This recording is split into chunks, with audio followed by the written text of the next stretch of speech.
அதிசயம்னு சொல்ல முடியாது, இது ஒரு கண்டுபிடிக்க முடியாத ஒரு உண்மைன்னு சொல்லலாம். அது என்னப்பா அது? தற்குறியா?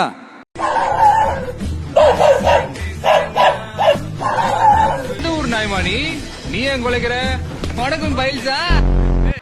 நம்ம டிவிகேக்கு சப்போர்ட் பண்ற கோடிக்கணக்கான லட்சக்கணக்கான மக்கள் எல்லாரையும் தற்குறிகள்னு சொல்லி வாங்கி கட்டிக்கிட்டு என்ன மாப்ள அடிச்சாங்களா? ஓ அடிச்சேப்டாங்களா? இப்போ அவங்களாம் தற்குறி எல்லாம் கிடையாது, அப்படிலாம் அவங்கள கூப்பிடாதீங்க. யாருடா அந்த குரல் அப்படின்னு பார்த்தா அதுல அவங்க தலைமையே குழப்பற மாதிரி, அறிவு கண்ணை திறந்து வைக்கிற மாதிரி ஒருத்தர் பேசியிருக்கிறார். அந்த ரசிகர் கூட்டத்துக்கு உரையாட தொடங்க வேண்டும் தோழர்களே, அவங்க விமர்சனம் பண்ணது கூடாது.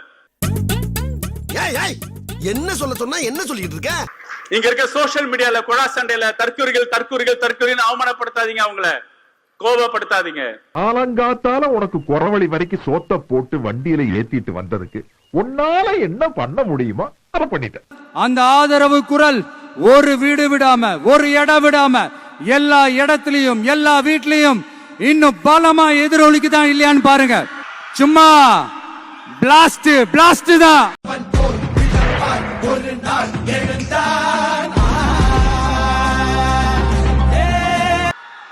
இது இன்னைக்கு நேத்தெல்லாம் நடக்கலங்க, 1972லயே நடந்து முடிஞ்சிருச்சு. எப்போ எம்ஜிஆர் அவர்கள் கட்சி ஆரம்பிச்சாங்களோ அப்பவே அது ஒரு கூத்தாடி கட்சி. எப்போ எம்ஜிஆர் அவர்களுக்கு பின்னாடி அத்தனை மக்கள் திரண்டு நின்னாங்களோ, ஐயோ மாலா எரிச்ச தாங்க முடியலடி, பேன 12ஆம் நம்பர்ல வை. என்னமாமா இது? என்ன நொன்னா மாமா, பலாப்பழத்துல ஈ முக்கிற மாதிரி முக்கிறாங்க. இப்படி என்ன என் பொழப்பு எப்படி வளர்க்கும்? கடல் கண்ணின்னு ஒரு கடையை போட்டனாலதான்ப்பா எனக்கு கூட்டமே வர மாட்டேங்கிறாங்க. இவங்க இல்லைன்னா கூட உங்களுக்கு கூட்டம் வராது.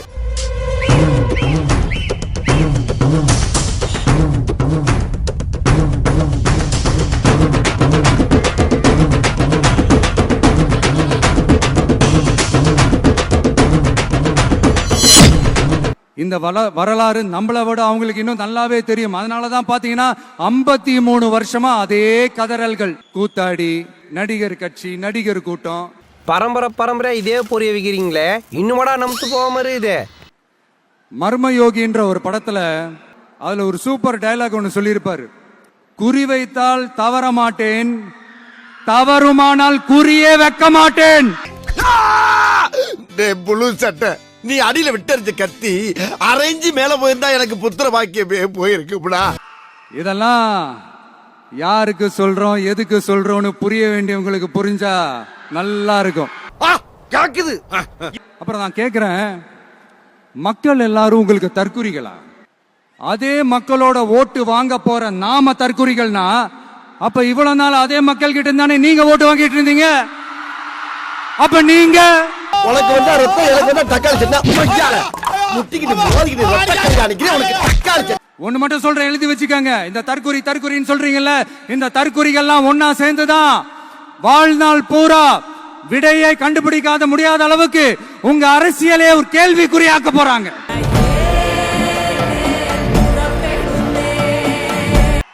இவங்கெல்லாம் யாரும் இங்க தற்குறிகள்லாம் கிடையாது. இவங்க எல்லாரும் தமிழ்நாட்டு அரசியலோட ஆச்சரியக்குறி. சும்மா லாஜிக்கே இல்லாம தற்குறி சொல்லுவியா?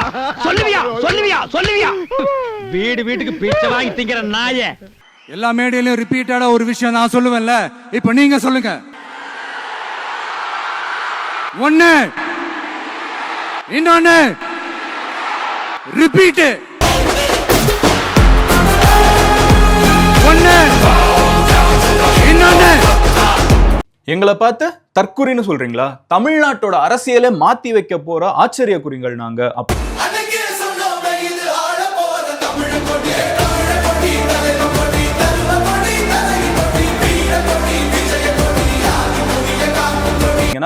தமிழ்நாட்டுல மணல் கொள்ளை அடிக்கப்பட்டு இருக்குது, 4000 கோடிக்கு மேல கவர்மெண்ட் காசு அடிச்சிருக்குது அப்படிங்கிற டிஎம்கே மேல இருக்கிற குற்றச்சாட்டு. இப்படித்தான் பொதுப்பணித்துறை, போக்குவரத்து துறை, நிதி, மின்சாரம், உணவு, சுகாதாரம், கல்வி, காவல், தொழில் எல்லா துறையிலையும் வாங்கி நாட்டை வளர விடாம கெடுத்து கூட்டிச்சவராக இருக்கீங்க. சோ நீங்க எவ்வளவு கொள்ளையடிச்சிருக்கீங்க, உங்களோட கொள்கையே கொள்ளையடிக்கிறதா அப்படின்னு சொல்லிட்டு கவர்மெண்ட் மேல, டிஎம்கே மேல ஒரு அட்டாக். கட்டுப்பாடுனா கொள்ளையடிக்கிறதுல, ஊழல் செய்யறதுல, லஞ்சம் வாங்குறதுல அந்த கட்டுப்பாட்டுல வச்சிருக்கிறாரு. யாரா முதல்ல அதிகமா லஞ்சம் வாங்குறான்னு பாத்தீங்கன்னா கலைஞரோட ஆட்சி காலத்துல தான். ஏன்டா இந்த விஜயை தொட்டோம் நீங்க எல்லாரும் யோசிக்க போறீங்க. இதை வந்து நான் எப்படி இன்டர்பிரேட் பண்றேன்னா, இதை அப்படியே சொல்லிட்டு போயிடுறாங்க. பட் விஜய் தொட்டோங்கிறத தாண்டி விஜயோட மக்கள் இருக்கும், அவங்க கூட இருக்கிற மக்களை தொட்டோங்கிறது மேபி கரூர் எங்களுக்கு சந்தேகம் இருக்குதுன்னு அவங்க முதல்ல இருந்தே சொல்லிட்டு இருந்தாங்கல்ல, அதை நோக்கி பேசுற மாதிரி தான் இருந்துச்சு. இதுவும் பேசுற வழி மாறிதான் கொஞ்சம் பொறுத்துக்கங்க. பத்தம் பொது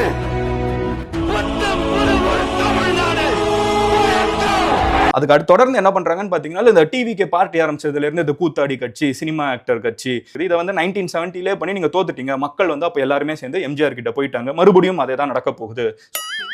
இன்னும் போகல நீ அந்த சின்ன பையில விட்டு அடிச்சு அனுப்ப சொல்றாங்க. சுள்ளாயில கூப்பிடு அடிச்சு அனுப்பு. இதே தற்குறி அப்படின்னு சொல்ற மக்கள் தான் இவ்வளவு நாள் உங்களுக்கு ஓட்டு போட்டாங்க. அப்போ ஓட்டு போட்ட மக்களே வந்து நீங்க தற்குறின்னு சொல்றீங்கன்னா நீங்கெல்லாம் யாரு? இவர்தான் பிரிட்டிஷ் இளவரசர் சார்லஸ். இந்த தற்குறிங்க தான் வந்து உங்களோட அரசியல் வாழ்க்கையே வந்து கேள்விக்குறியாக்க போறாங்க. பாரு உன்னை நான் விட மாட்டேன். படுக்க வச்சு உன் மூஞ்சில ஈயம் பூசாம விட மாட்டேன். படுக்க வைங்க.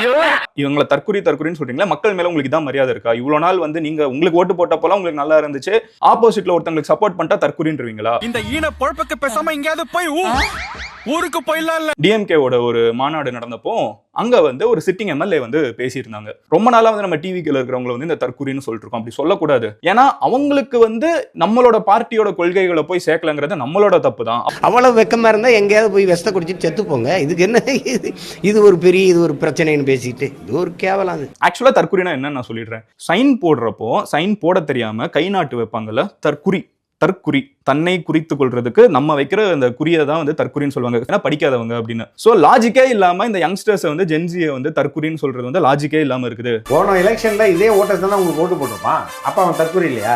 கல்வியில் சிறந்த தமிழ்நாடுன்றது யங்ஸ்டரை தான் குறிக்குது. அப்போ உங்களுக்கு கல்வியில் சிறந்த தமிழ்நாடுன்னு வரும்போது அவன் புத்திசாலி, அதே தாவேக்கான வரும்போது அவன் வந்து தற்கொலைன்னா என்ன அர்த்தம்? தங்கச்சிங்களா வழக்கு பார்த்துட்டு வாங்க. எனக்கு தெரிஞ்ச டாக்டர் புதுசா ஒரு ஆஸ்பத்திரி ஆரம்பிச்சிருக்காரு. வந்து ஒரு ஊசியை போட்டு போங்க. ஊசியை போட்டு போவா? நான் எதுக்கு ஊசி போடணும்? நீங்க முகராசியான ஆளா இருக்கீங்க. வந்து ஒரு ஊசியை போட்டு போனீங்கன்னா அப்புறம் அந்த ஆளுக்கு அதுவா வியாபாரம் ஓடிக்கும்.